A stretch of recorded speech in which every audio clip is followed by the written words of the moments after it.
The actual reasons why this happened on Simchat Torah, why it was that it took 6 hours for any reaction to occur, when the Army and Air Force bases were within earshot of what was going on. I have friends who were helicopter pilots, attack pilots, who were sitting in their cockpits, ready to take off, fully loaded, ready to stop them at the fence.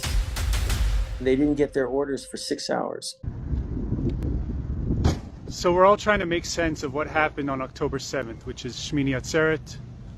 Some call it Simchat Torah, when we all know Gazans came in and basically slaughtered 1,000 Israelis and kidnapped a bunch, all in the matter of about 7 hours. So what I want to do is reverse engineer this thing a little bit to kind of help you understand why I believe that this was an inside job. First of all, we'll start with September 1st. By the way, everything I'm about to say will be backed up with actual links to news articles or video footage. And if you want any of my sources, I'm happy to give them. September 1st, the Israeli government confiscated the weapons of the security teams in the Gaza Belt communities. This was done against the will of those security teams in the Gaza Belt communities. Because, I mean, it was like no one expected this to happen, right? I think many people expected it to happen. I think the writing was on the wall. The government was warned by the army, by the intelligence, by the people who lived them themselves, who saw preparations and so on. But the government chose to ignore it. Not only that, they took the army out of this border, and they took most of the weapons from the units inside the kibbutzim who were supposed to guard the places. And this happened a very short time before the attack. They took him to the West Bank to secure the pogromist settlers in the Palestinian occupied territories. So I don't think it was a surprise to everybody. The army had detachments spread out in all the communities in what we call the Gaza envelope. And okay, well, they decided that it wasn't necessary because no one was coming across. No one could get by the fence. So they did away with the army protection, and they kind of appointed local civilian security detachments. Then they took a lot of their guns away, and they said, you go buy your own bloody gun if you want one. Why? The most commonly heard word right now in Israel is lama. Why? Why would you do that? What was the explanation for that? I can't fathom it. I can't understand it. I can't wrap my head around it. Why? You're on an active frontier. It's a combat zone. Why are you taking military equipment away from the people who you've, by default, allowed or designated as the first responders? In a lot of cases, the security detachments who survived and have given evidence, they were totally outgunned. How am I supposed to defend a community with this when they're coming across with Kalashnikovs and RPGs and RKPs and all kinds of heavy infantry equipment? How am I supposed to shoot them with a 9mm pistol? Our guys did. They did. In some cases, they took the guns off the dead Hamasniks. That's how bad it is here. They had to strip the enemy of their equipment to use against them. Who's responsible for that? Lama. Why? Why that happened, nobody knows. Fast forward to September 10th. On September 10th, the Moetzah, which is basically the municipalities of the Gaza Belt communities, received reports, these are civilians, received reports of increased tensions on the border of Gaza during the Jewish holidays, which of course span from Rosh Hashanah, Yom Kippur, and Shmini Atzeret, which was on Saturday.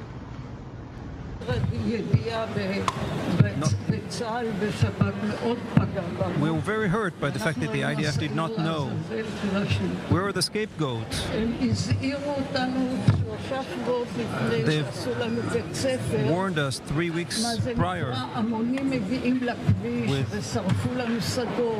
people who came to the road and burned fields, sent incendiary balloons to burn our fields. And the IDF did not address this seriously. Those same heads of municipalities asked the army if they should cancel their festivities in light of the warnings of increased tensions on the border of Gaza. And what did the army say? They said, no, don't cancel anything. It appears as though we're heading into a state of calm. And I find it interesting that the concert held in Israel over the weekend, where there were attacks and many concert goers were killed, I find it interesting that the site of the concert was moved just 2 days prior to the concert. Israel's security forces received enough warning signs prior to October 7 to prepare for Hamas's attacks, a Haaretz report reveals. The report pinpoints the Northern Brigade of the Israeli Army's Gaza Division as responsible for security at the Nova Music Festival. Although the division's commander was aware of the warnings, the party's organizers weren't, and the event wasn't cancelled. The organizers who did call to report the attack in the early hours were told that forces were in chaos and that they were on their own. The organizers added that if they even had an hour's advance warning, they could have evacuated all festival attendees. The paper also says Hamas did not plan the attack on the Nova Music Festival, but chose to do it spontaneously. Let's speak now to Hamda Salhout. She's in occupied East Jerusalem for us. So pretty extraordinary revelations, Hamda. Talk to us about this investigation that's being reported. Well, a few different findings in this police report that was leaked by an official to Haaretz. The first one was that Hamas's attack on the Nova Music Festival on October 7th was not premeditated, and there wasn't really a way for them to have prior knowledge about the festival, specifically on that Saturday, because the organizers for the event requested an extension of the party. So it was actually only supposed to be held on Thursday and Friday, but after approval from the army, it was also extended to Saturday. Now, you can assume that the Shabak did not know about this attack, but that's highly improbable. I mean, Israel is probably the most advanced surveillance state in the world, and the Gaza border is probably the most heavily surveilled. And the Shabak, who somehow knew about a guy who had corona in a toy store and tracked him all the way to a soccer stadium during the days of corona, somehow didn't know about this massive attack planned by thousands of random Gazans on pickup trucks and hang gliders. Are you serious? Are you really that stupid? Do you really believe that? Because if you do, I have a bridge to sell you. It's now been pretty well confirmed that we got a warning of war from the Egyptians 3 days before the war started. So the question is, who received this warning? Mossad, Army Intelligence, Amman, Foreign Ministry, somebody in the PMOs, in the Prime Minister's office? Who was the recipient of this warning, and what happened to it? Because that's another guy that needs to go up against a wall. But we begin with the New York Times reporting Israeli officials learned of Hamas's plan for the October 7th terror attack more than a year before it happened. According to the Times, Israel obtained a 40-page document outlining the group's strategy for the attack. It's unclear if Prime Minister Benjamin Netanyahu saw the document himself. The Israeli military declined to comment on the New York Times report. The Haaretz report details 2 urgent consultations between top defense officials on the night of Friday, October 6th. The meetings were to ascertain the nature of the threat. The first consultation took place close to midnight and involved senior figures from Israel's security service, the Shin Bet, the head of the Israeli Army's Operation Branch, and the Army's Southern Command Chief. The second meeting occurred around 3 a.m. and involved the Shin Bet's chief, Ronen Bar. After this conversation, the Israeli army went with the Shin Bet's assessment that Hamas was only conducting training, but readied forces in the event that Hamas might attack.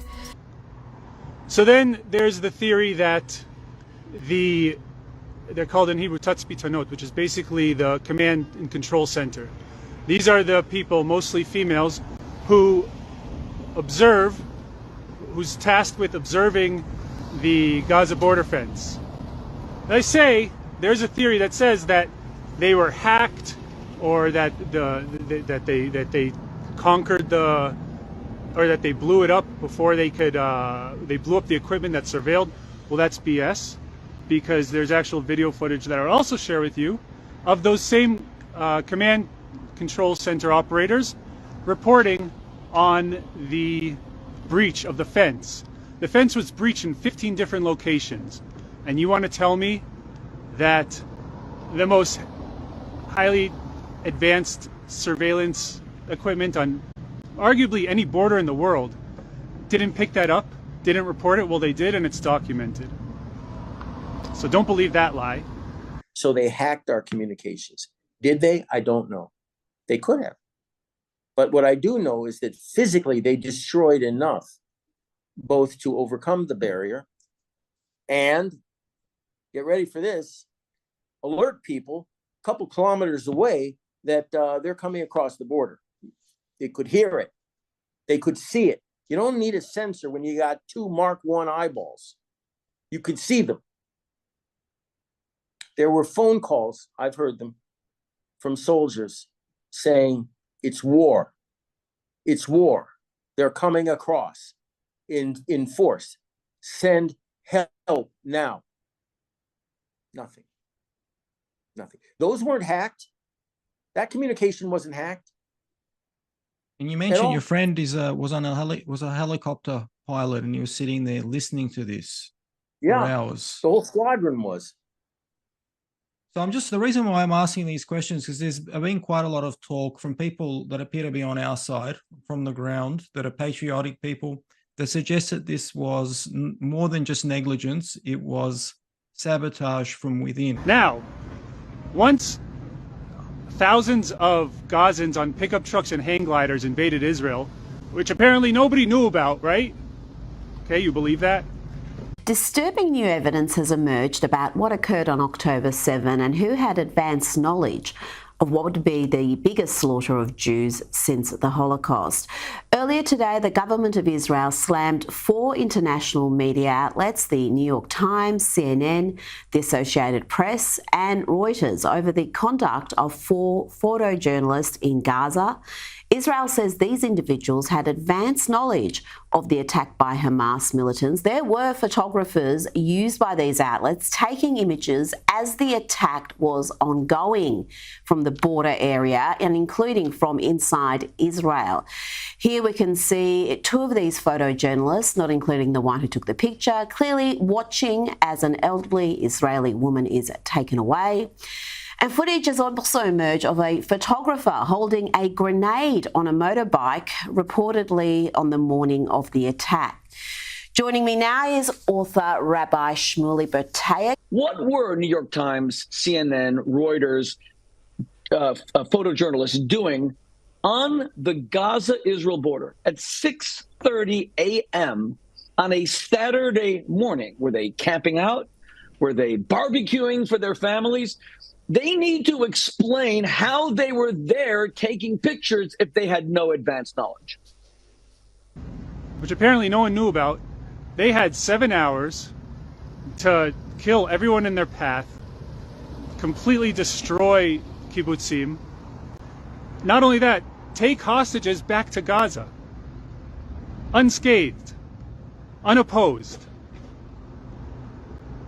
Now, there are people who say, well, a bunch of battalions were moved from Gaza over to Judea and Samaria. First of all, that's BS. Second of all, okay, so what if they did? Do you know how long it takes an attack helicopter to get activated and blow up any one of those tractors or pickup trucks or hang gliders that invaded Israel? Less than 5 minutes. We need to get rid of a whole host of generals who were largely responsible for what just happened. The actual reasons why this happened on Simchat Torah will come out eventually. Why the Gaza division, whose headquarters were overrun, stood down. Why it was that it took 6 hours for any reaction to occur when the Army and Air Force bases were within earshot of what was going on. I had friends who were helicopter pilots, attack pilots, who were sitting in their cockpits ready to take off, fully loaded, ready to stop them at the fence. They didn't get their orders for 6 hours. They could hear it. They could hear the fighting. They were called by friends in the border kibbutzim in Moshavim that were being overrun and slaughtered, saying, help us, please. They're killing our children. They weren't given permission to take off. And I know all these things firsthand because I served on the Gaza border. Less than 5 minutes. It all could have been over. From 7:01 a.m. on October, 6th or 7th, on Saturday, I believe it was October 7th, it could have been it could have been a matter of 5 minutes before the whole thing was upended. And instead they had 7 hours, possibly 8, to conquer kibbutzim, kill thousands, and bring back hostages alive, unopposed. 22-year-old Gal Levy barely managed to get out alive. Do you blame anyone? Yes. I think the country and IDF, I don't know who, but they just left us over there. I was waiting 6 hours. So you feel let down by the military, by the government? I feel left down by the army. How could it be that our army took 6 hours to defend our men, women, and children? ביהוד הבא אנחנו מקבלים חיזוק למחדל נוסף שחשפנו במהדורה. כוחות רבים שחיכו בכניסה לקיבוץ בארי בשעות אחר הצהריים ולא נכנסו פנימה. שיירת הרכבים הזו תועדה כבר בשעה 4:30 בשבת, שיא הלחימה ביישוב. היא מתחילה בכביש 232 ומגיעה עד לשער הצהוב של הקיבוץ. באזור שעה 18:10 מה שנגלה לפניי זה פשוט סד"כ של מאות חיילים, עשרות מכוניות מג"ב ואחרים, כשהחיילים מדוגמים מכף רגל עד ראש.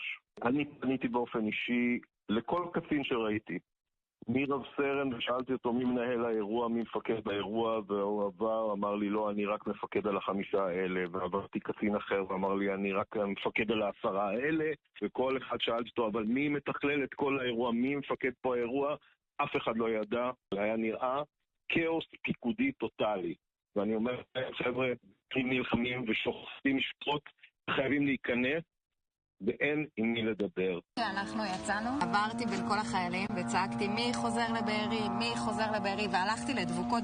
לא יכול להיות שאתם עומדים פה. אנשים זועקים לעזרה בקיבוץ, כולם עומדים. אף אחד לא מדבר, אף אחד לא אומר אני. 500 חיילים בחוץ שעומדים, מאורגנים, עם כלבים, עם ציוד, עם הגנה, עם כלי רכב, עומדים בחוץ ואף אחד לא ניהל את זה. לרוץ פנימה ולמשוך ילדים החוצה מהממדים שנשרפים, ואימהות וזקנים. אנשים פה בכל דקה איבדו דם. והצבא שהיה כלום, היה פה בחוץ, עמד, לא הבין מה קורה פה. בימים האלה צה"ל עסוק בלחימה ברצועת עזה, והתחקירים החשובים בנוגע למחדל ה7 באוקטובר אפילו לא החלו. התיעוד שחשפנו כאן מספק הצצה לשבת השחורה, אבל חודשיים אחרי לתושבי בארי, כמו יתר תושבי העוטף בערים, במושבים ובקיבוצים, מגיע לשמוע תשובות. היה פשוט בעיה פיקודית, והרוח הלחימה, החתירה למגע, פשוט לא הייתה שם.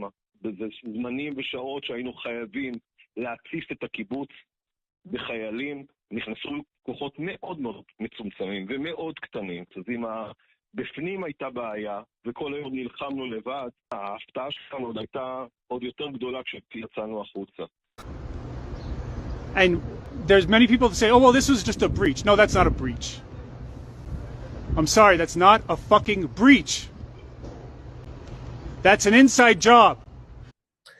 There is an inclination, listen, there is an inclination, a predisposition, when you're faced with something as improbable as this, not impossible, but improbable as this, it's even worse, to ascribe what the Germans called a Dolchstoß, a stab in the back by someone or some party. Netanyahu intentionally let Hamas kill Israelis. Both the IDF and the Israeli Air Force both stood down for 7 hours. You won't believe what a Jewish charity leader told me today. Israel has the most sophisticated intelligence in the world. There was no way the government didn't know that that was going to happen. We're friendly with several good people in Israel. One is Rabbi Hanania Weissman. He knows a lot of people in Israel. He knows confidential sources that he shared with us their information about the stand-down order. And he sent out a missive that, indeed, the IDF was given stand-down orders, both the Army and the Air Force, 7 hours to stand down while those attacks took place. And oh, by the way, now America is coming with aid? Do you really think Israel needs American aid to fight Gaza? Gaza! Their most elite force, their Air Force is hang gliders, and their ground troops are pickup trucks. They don't even have a tank. And we need American aid Israel needs American aid to fight them? Are you fucking serious? You don't think that there's anything fishy going on here? You really trust the IDF to send in all these reservists into Gaza, the same people who A, didn't see this coming, or the alternative, which is much worse, they're so incompetent, they can't even handle a couple of pickup trucks and hang gliders invading their border, killing thousands and taking hostages for 7 hours, practically unopposed, and able to go back into Gaza after 7 hours of this.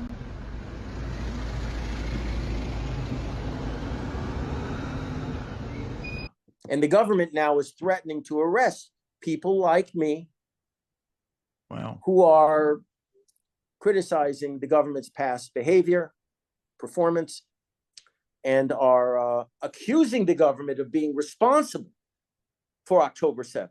Can you imagine that?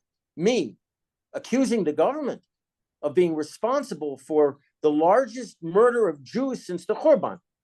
How could I do that? I must be a traitor.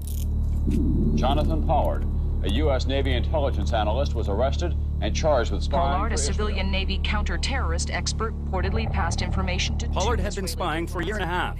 Enough time, officials say, for Pollard to fill 30 file cabinets. During an 18-month period, Jonathan Pollard sold thousands of classified secrets to Israel. His betrayal of the U.S. government is considered by some to be one of the most profound security breaches in American history. Mr. Pollard? Mr. Pollard, I believe, will not see the light of day.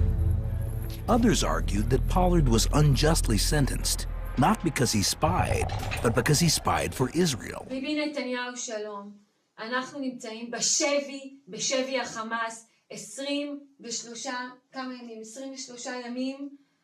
אתמול הייתה מסיבת עיתונאים עם משפחות החטופים.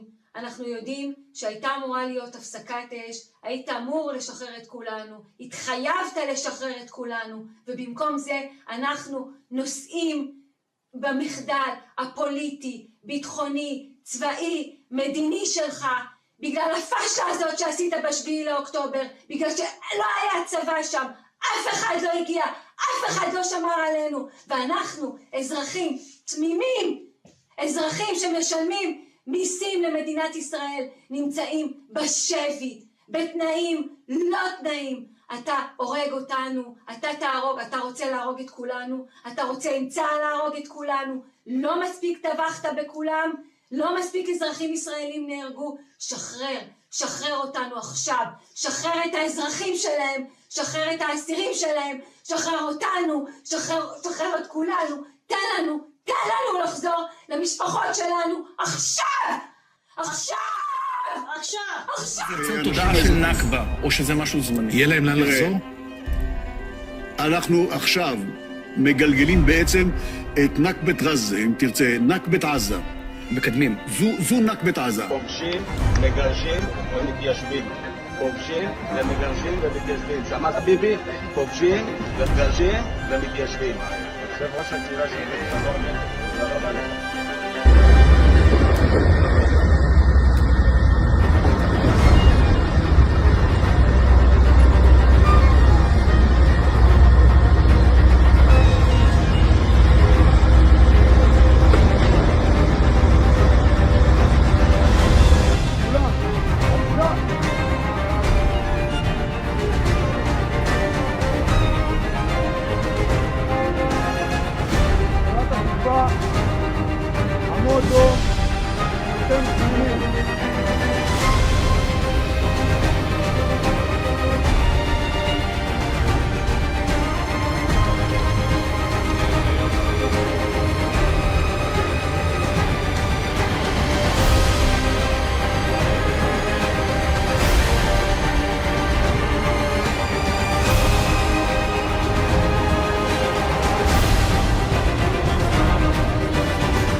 הכי משמח בחיים. אני אסביר לכם למה זה החודש הכי משמח בחיים מאז שאני נולדתי כבר יותר מ-40 שנה. כי הגענו לשלב, הגענו לנקודה שעם ישראל עולה קומה, עולה כיתה. אנחנו סוף סוף מבררים מי אנחנו. נולדנו לפני 75 שנה בילדה מחודשת. התבססנו, התחלנו לעבוד על הגוף שלנו, גדלנו, מתחיל שאלות זהות. מי אנחנו? מה אנחנו? מה אנחנו רוצים לעשות עם עצמנו? מה זה טוב? מה זה רע? מה זה רשעה? מה זה טומאה? ומה אנחנו באים לבשר? עוד דבר אנחנו מבררים בימים האלה, וזה דבר חשוב מאין כמוהו, הארץ שלנו. כל הארץ! כולה! כולל עזה! כולל הלבנון! כל הארץ המובטחת! אנחנו נחזור! אנחנו נחזור בענק! גוש קטיף זה כזה קטן לעומת מה שאנחנו נגיע בעזרת השם!